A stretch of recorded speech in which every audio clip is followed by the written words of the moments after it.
আসসালামু আলাইকুম। একটা প্রশ্ন অনেকের মাথায় থাকে যে আমরা তো সঞ্চয়পত্র কিনি সেখানে ১০ থেকে ১১% পাওয়া যায়।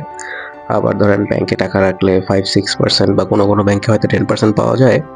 শেয়ার মার্কেটের ক্ষেত্রে এই রেটটা কত হওয়া উচিত?